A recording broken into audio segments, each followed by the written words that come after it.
They called it the cleansing, the Galactic Empire's ultimate solution to the human problem.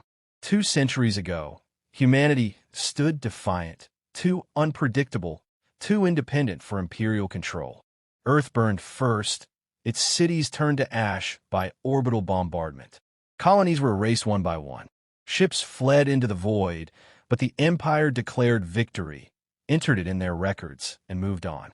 Humans were gone, extinct by decree. For generations, that belief held.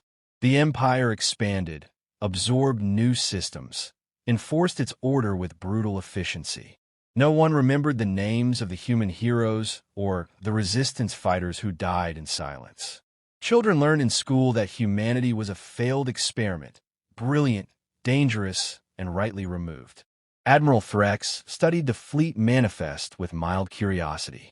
He was a career officer, known more for politics than strategy, but his position required appearances. A long-range listening post had intercepted the arrival of an unflagged armada at the edge of Sector 9, an unremarkable area of dead space. The ships were large, fast, and coordinated. No transmissions, no beacons, just one word across their hulls in a dozen dialects: humanity. Threx dismissed it immediately. Rogue traders or pirates playing at ghost stories. Send a destroyer. Clear the path. The destroyer vanished without trace. In the Empire's inner core, nobody cared. Human myths had been recycled before. Some fringe worlds still whispered about Terran ingenuity or human tenacity, but only in bars, as punchlines to old military jokes. Captain Luz, stationed on a listening satellite near the neutral verge, reviewed the data feeds alone. Something didn't add up. The fleet moved in silence, deliberately, as if daring interception. No flares, no probes, no errors. Their formation adjusted every 5 hours like clockwork, reacting to nothing and everything at once. He tried to contact command. His message was ignored. A week later, 17 more outposts went dark. Clean cuts, no debris, no explosions, just gaps in sensor grids and empty silence. Still, command refused to panic. Humanity was extinct. This was an anomaly, not a threat.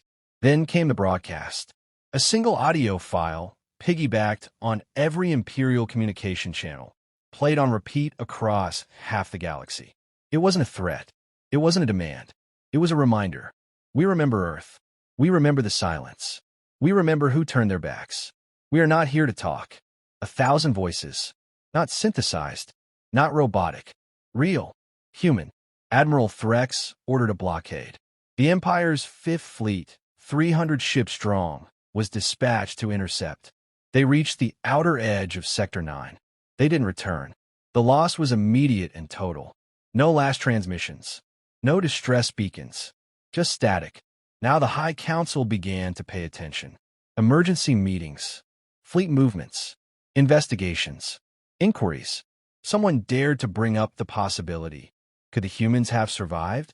Could they have rebuilt in silence, hidden from every sensor, every drone? It was unthinkable. Luz, demoted for pushing the alarm too soon, watched from the shadows. He saw the same pattern others ignored.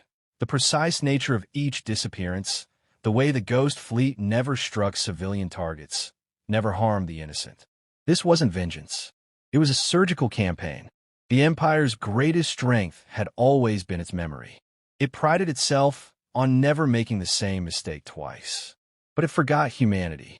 And now, for the first time in centuries, it remembered. Luz sent one final message to Central Command. Just 4 words. They're not gone. The human fleet didn't speak. It advanced steadily, indifferent to hails, immune to warnings. Imperial doctrine dictated immediate engagement against unregistered armadas, but the High Command hesitated. 100 ships were gone. Silence followed them like a shadow. It wasn't war, it was precision. The 7th Armada, deployed to stall the intruders, initiated standard contact protocol. Their commander sent a demand for identity and intent. The response came an hour later, a single data packet. Inside it, coordinates. No text. No explanation. The location was an old Empire fortress once used during the Purge campaigns, abandoned now, forgotten. Within minutes of receiving the message, the entire 7th Armada lost power. Not destroyed, disabled. Their ships drifted silently in space, powerless. Emergency crews later recovered the vessels, only to find every system wiped clean. Logs, AI cores, navigational data, all erased. Life support remained untouched. Every crew member lived. No injuries, no answers. Panic spread, but not outwardly. The Empire could not afford weakness. Censors clamped down on news, and public officials downplayed the incidents as technical disruptions. But whispers leaked. In quiet places, soldiers and officers traded old stories about human creativity, their unpredictability, their refusal to die quietly. Fleet analysts studied recordings, attempting to decode the movement patterns of the intruding ships. None matched known formations. The propulsion systems defied classification. No detectable drives, no heat signatures, yet faster than anything the Empire fielded. Cloaking mechanisms left no interference. They simply weren't there until they were. Tactical models failed. Simulations couldn't replicate the outcomes of the fleet's engagements. In one case, a strategist ran 20 million variations. None showed a victory for the Empire. The order came from the throne: do not engage. Contain. Delay. Divert. The human fleet, however, ignored all efforts. They didn't attack civilian worlds. They didn't bombard Imperial infrastructure. But one by one, they dismantled forward command posts, intelligence stations, black sites, all from the Purge era. They were unearthing something, and whatever they were looking for, they knew exactly where to find it. In the Outer Rim, isolated stations received a new kind of message, not official, not broadcast. It came encrypted, buried in old Imperial channels long abandoned. One such message arrived at a mining colony. Your ancestors hid you. You are not forgotten. No ships followed, no threats issued. Just those words. But in the following days, entire human-descended populations began vanishing from Imperial-controlled territories. Not abducted, evacuated. It wasn't a war fleet. It was a reclamation force. Commanders began resigning. Some defected.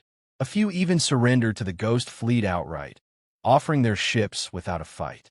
In every case, the same pattern followed. Their records wiped, their vessels left adrift, untouched. The Empire grew paranoid. It instituted loyalty tests. Arrests increased. Executions followed.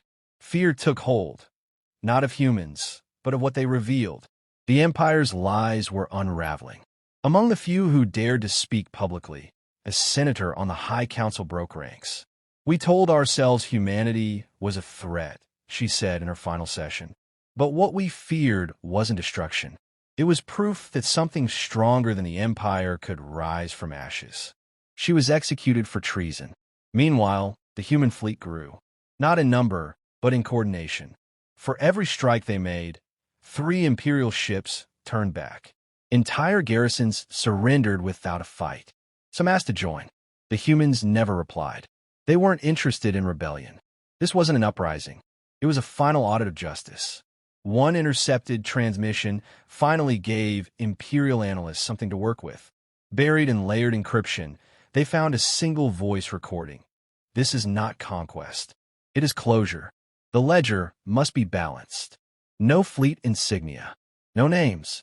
No demand for negotiation. Just inevitability.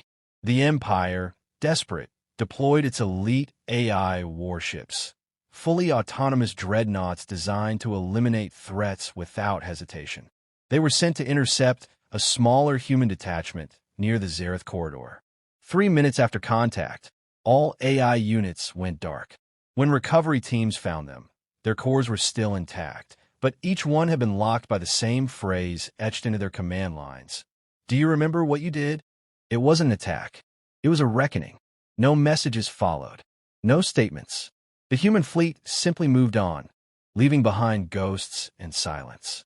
The Empire, for the first time in millennia, was losing control, and the humans hadn't even begun speaking. They were born in silence, in metal shells drifting between dead stars. Not on planets, but in voids. The survivors of the cleansing scattered across dark space, carrying fragments of Earth's memory.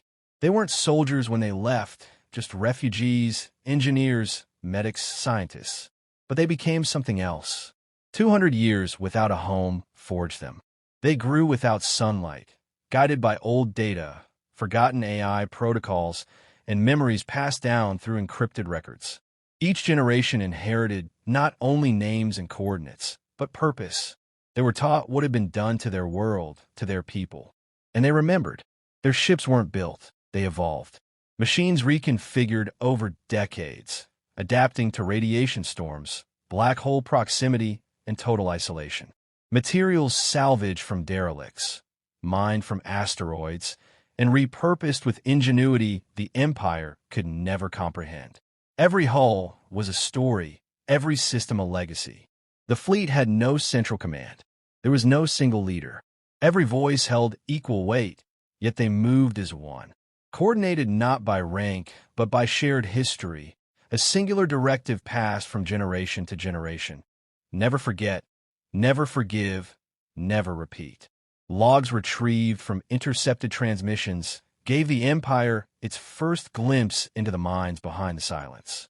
One voice, calm and unshaken, spoke of the mission. We are not here for conquest. We do not seek territory or tribute. We seek truth and those who buried it. Another voice, my grandmother died on Mars. She sent us into the void so we might have a chance. The Empire called her a traitor. We call her our beginning. One by one, fragments revealed the lives behind the steel. A pilot born on a ship with no name, taught combat by simulations stitched together from old Earth military doctrine. A tactician raised by an AI who once ran a deep space telescope, now repurposed to oversee combat drills. A mechanic who learned to speak by decoding old Earth novels and battlefield reports. They didn't mourn Earth, they carried it. In the vacuum of exile, they had time. Time to build, to train, to evolve without limits. While the Empire became complacent and stagnant, they experimented, failed, and tried again. They turned gravity into a weapon. They cracked code that Imperial scientists abandoned as impossible. They built AI that didn't serve them, but lived beside them. And they remembered the names of every ship that fell during the cleansing. Their plan wasn't born from vengeance. It was born from necessity. If the Empire forgot them, it would forget others. It would repeat the cycle. Their return was not for blood. It was to ensure that silence would never again follow genocide. Some within the Empire began to understand. A handful of defectors who surrendered didn't do so out of fear, but out of recognition. They saw in a human fleet not monsters, but mirrors. Survivors forged by loss, unwilling to become what they opposed. But not everyone could comprehend it. Empire strategists kept trying to fit them into traditional models, conquerors, terrorists, zealots. They couldn't grasp the idea of a fleet not built to win, but to conclude. The humans weren't aiming to destroy the Empire's systems. They were removing its rot, one node at a time. An intercepted message revealed a chilling truth. We found the camps, the voice said, flat and even. You lied to yourselves. You called them rebels. You called them threats. But we found the children. We found the files. The silence that followed was louder than any explosion. It wasn't just Earth. The cleansing had spread further. Colonies the Empire denied ever existed. Experimental programs buried under layers of encryption. The human fleet was digging it all up, not for the galaxy's sympathy, but so the truth would live again. They didn't use propaganda. They didn't broadcast. They recorded everything and stored it. They left encrypted data caches on liberated satellites and shattered ships, so others would find them in time. So no one could erase it again. They sent no warnings. They made no ultimatums. They didn't need to. Wherever they passed, the Empire weakened. Not because of firepower, but because of fear. Every admiral now wondered, what did we cover up? What did we forget? What might they find next? And still, the human fleet pressed forward, not with rage, but with purpose. Not one crew member asked for revenge. Not one demanded reparations. They had no interest in ruling, only remembering, only finishing what was never allowed to begin. They were the last echo of a world burned to ash, and the Empire, for all its strength, had no weapon that could stop an idea carried forward by those who refused to die. They were humanity, and they had returned. The Empire assembled everything. 50 fleets, 20 planetary defense networks, and the elite Black Sun Armada. The throne issued its first full war directive in over a century. Billions of credits poured into preparation. Propaganda flooded public channels, warning of a rogue force seeking galactic destabilization. But inside war rooms, no one was confident. Every strategy fell apart under simulation. The human fleet defied modeling. They reacted too quickly, thought too differently. Nothing stuck. Imperial doctrine relied on overwhelming force. But the humans never engaged head-on. They split their forces, scattered probes, created ghost signatures. When the Empire prepared to strike, their targets were already gone. When they expected a feint, the humans hit hard. No pattern, no mercy, yet no collateral. Not a single civilian station had been touched. What unnerved commanders most was the consistency. No one spoke. No negotiation. No arrogance. No triumphalism. Just movement. Just precision. A code of conduct as strict as any religious order, enforced without banners or officers. The final confrontation was inevitable. The Empire chose the Eris Belt as the line in the sand. Thousands of kilometers of defensible space with enough military hardware to shatter a moon. They waited there for weeks, their formations flawless, weapons hot. The human fleet arrived without ceremony. No dramatic entrance. No formation. They simply appeared. The Empire fired first. What followed was not a battle. It was collapse. The first wave of torpedoes from the Empire were intercepted mid-flight, rerouted using their own IFF tags. Entire destroyers turned on each other as their navigational systems were hijacked in real time.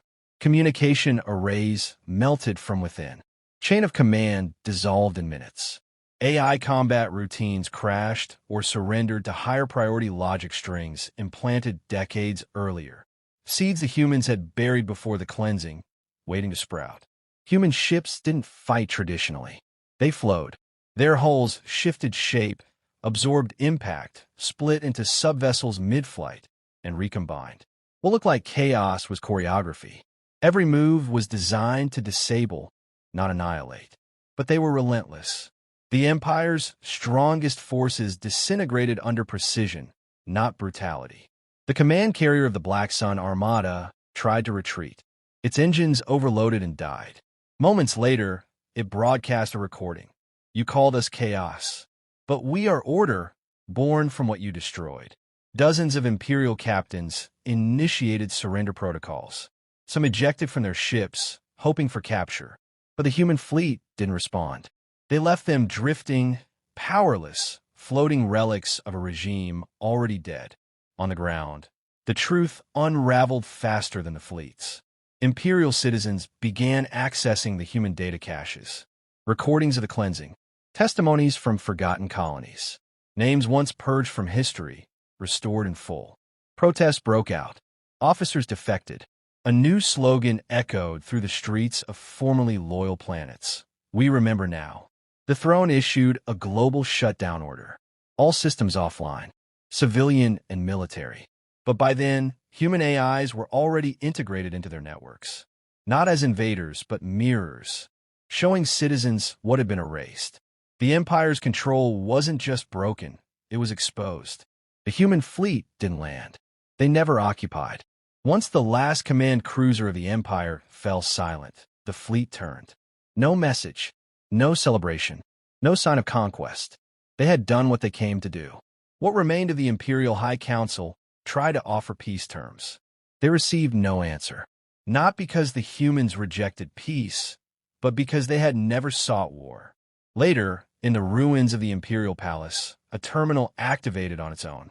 No keys pressed. Just text on screen. You can rebuild, but not as you were. We will be watching. All that was left of the human fleet was absence. No trace, no signal. The stars where they had appeared now lay quiet. But the Empire was different. Broken, yes, but breathing. The truth had been delivered not through fire, but through knowledge, precision, and silence. Across the galaxy, old human colonies hidden in deep space reactivated their beacons. Independent, sovereign, but open. Other species oppressed under the Empire's rule found hope not in invasion, but in the idea that someone had returned for justice. Not to dominate, but to remind. In the end, the human fleet had no name, no leaders, no anthem. But every world that watched them come and go knew what they were. They were the balance, the reckoning, the last word written in a forgotten language. And once spoken, nothing could erase it.